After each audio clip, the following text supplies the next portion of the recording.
welcome back for week 3 of our online course. So just a couple things before we get into it.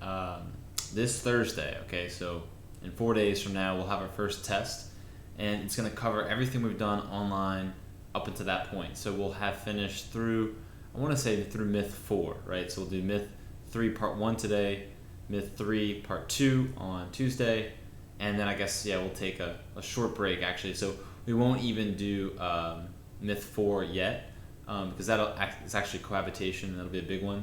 So we'll do Myth 4 on Friday. We'll start Myth 4 on Friday. So Myth 4 will be delayed a little bit there. So the day before the test, we'll just kind of have a test review, maybe a few brief words, and we'll move on.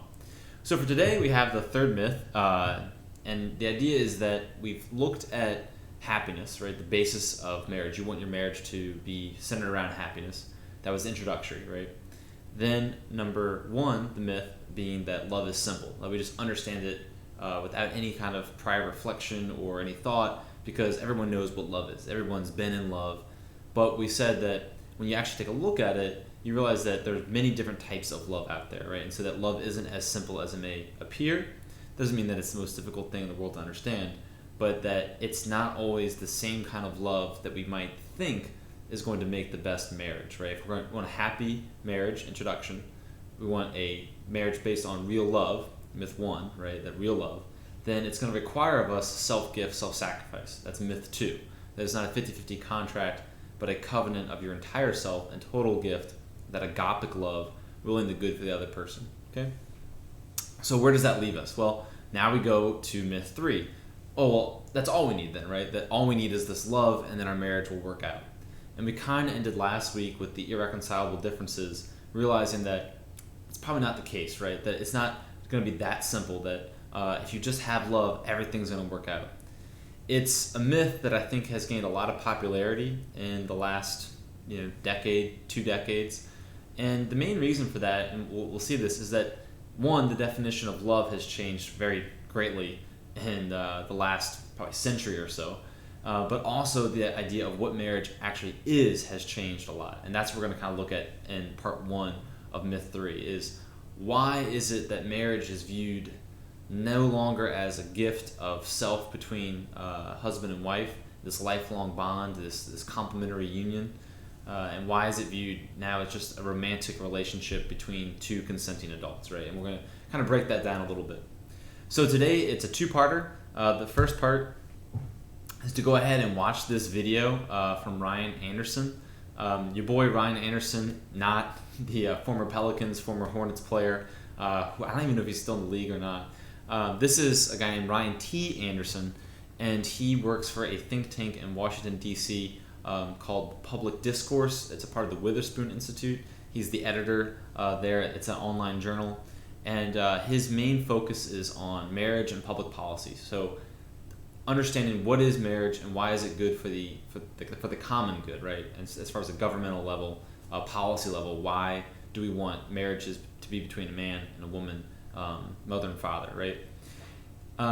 It's an issue that's kind of taken the backseat a little bit in recent years. This video is, I think, from 2014 when the Supreme Court was hearing the decisions whether or not to change the definition of marriage to no longer be between just a man and a woman.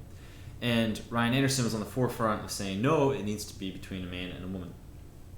Now, full disclosure, Ryan Anderson is Catholic, but the argument that he's going to make from his book called What is Marriage is not a Catholic argument. He's not going to use religious reasons to justify his understanding of marriage. Rather, he's going to say, we're going to take a look at logic, like what makes sense.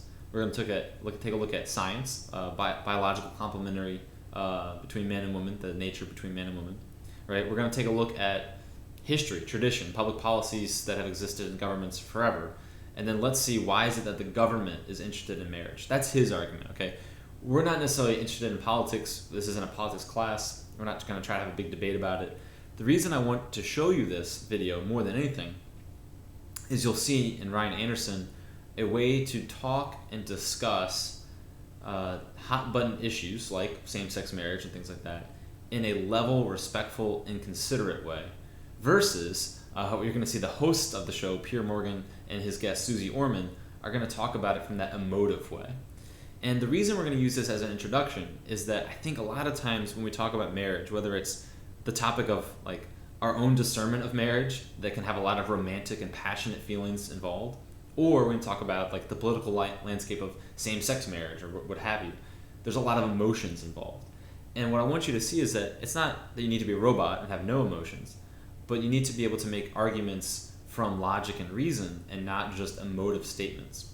What's happened a lot in marriage culture is that we've largely become emotive, that emotivism has led into that. And so when we discern a vocation to marriage, we're mostly discerning our own emotions and feelings and not whether or not this reality, this love that is maybe pre-existing our actions, actually matches up to the ideals of marriage, or is it just an emotive feeling that we have?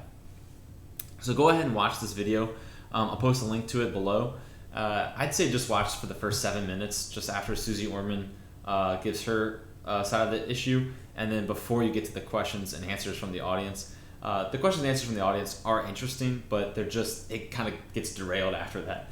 So I want you to watch that, take a look at how Piers Morgan is asking Ryan the questions, how is Ryan responding, and then how is Ryan's response and Susie Orman's response any different. Okay, so watch that, pause this video, go watch that video, and then come back. Okay, I'll give you a few seconds.